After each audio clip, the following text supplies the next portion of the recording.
शकुनी मामा को अपनी कुटिल बुद्धि के लिए विख्यात माना जाता था। छल कपट दुष्कर्मों में माहिर शकुनी ने युद्ध तक पांडवों के विनाश के लिए कई चाल चली। कहा जाता है कि शकुनी मामा के चालों के कारण पांडवों के जीवन में उथल पुथल छा गया। महाभारत के युद्ध में क्यों हारे कौरव, जबकि पड़ोसी राज के राजाओं का सहयोग था। बहुत सारे सैनिक थे तथा कई योद्धा भी थे। कौरवों के साथ सहयोग दे रहे थे, फिर भी पांडव क्यों जीते? मृत्यु के कुछ क्षण पहले ही दुर्योधन ने श्री कृष्ण को बताई थी हारने की वजह 3 गलतियां। महाभारत युद्ध पांडवों और कौरवों की लड़ाई थी, जिसमें एक ओर 5 पांडव थे तो दूसरी ओर थे 100 कौरव भाई। पांडवों के साथ यदि स्वयं नारायण थे तो दूसरी ओर कौरवों की रक्षा के लिए लाखों की तादाद में मौजूद थी नारायणी सेना। लेकिन इतनी बड़ी सेना के बावजूद भी कौरव युद्ध ना जीत सके। जानते हैं क्यों? महाभारत काल में एक खलनायक के रूप में प्रस्तुत हुए हैं दुर्योधन, कौरवों में ज्येष्ठ एवं सबसे श्रेष्ठ कहलाने वाले।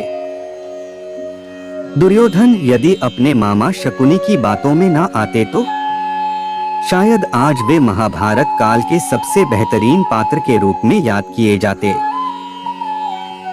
क्योंकि उनमें अर्जुन या भीम से कम प्रतिभा नहीं थी। साथ ही वे एक अच्छे मित्र भी साबित हुए थे। लेकिन महाभारत की कहानी ने उन्हें पल पल ईर्ष्या से भरा हुआ बताया।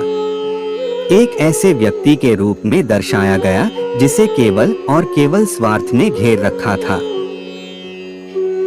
लेकिन कुछ इतिहासकारों के मुताबिक दुर्योधन वही कर रहे थे जो कौरवों के लिए उत्तम था।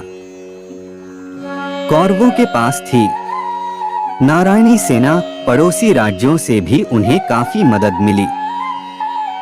कई शूरवीर योद्धा और राजा उनकी सेना में मौजूद था, लेकिन पांडवों को परास्त करने की शक्ति किसी में न थी। महाभारत युद्ध के परिणामों को सभी शोधकर्ताओं ने अपने अपने अंदाज में समझा है। इस युद्ध को करीब से समझने के बाद सभी ने अपना एक अलग निष्कर्ष दिया है और बताया है कि कौरव आखिर क्यों हारे। स्वयं दुर्योधन ने बताई थी अपनी 3 खामियां। कौरवों के पास थी नारायणी सेना, पड़ोसी राज्यों से भी उन्हें काफी मदद मिली।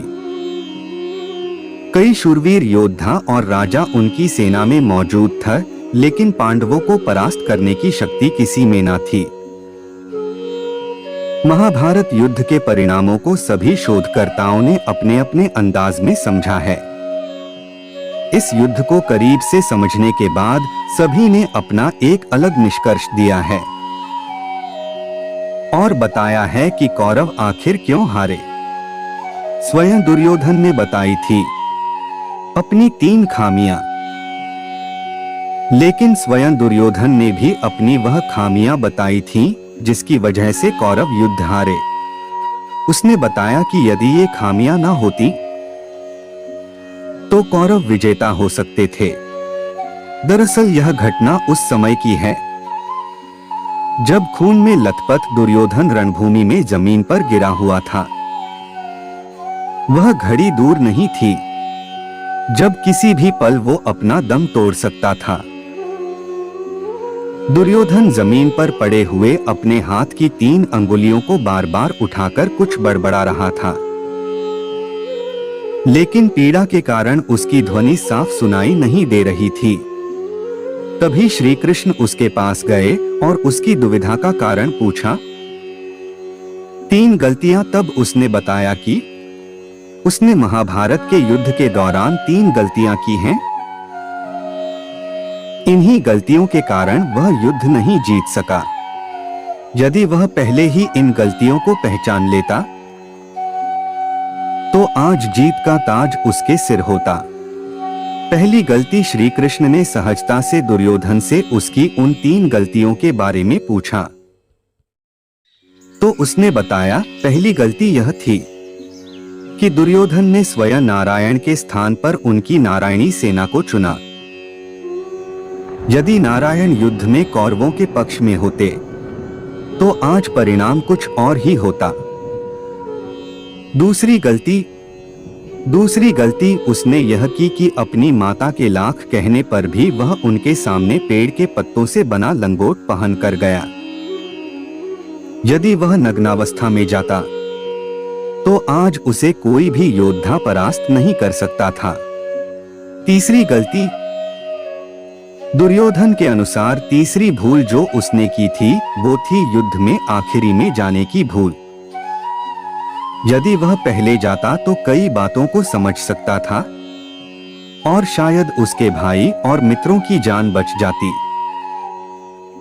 श्री कृष्ण ने समझाया। श्री कृष्ण ने नम्रता से दुर्योधन की यह सारी बात सुनी। फिर उन्होंने उसे समझाया कि हार का मुख्य कारण तुम्हारा अधर्मी व्यवहार और अपनी ही कुलवधू का वस्त्राहरण करवाना था। तुमने स्वयं अपने कर्मों से अपना भाग्य लिखा। यह सुनकर दुर्योधन को अपनी असली गलती का आभास हुआ।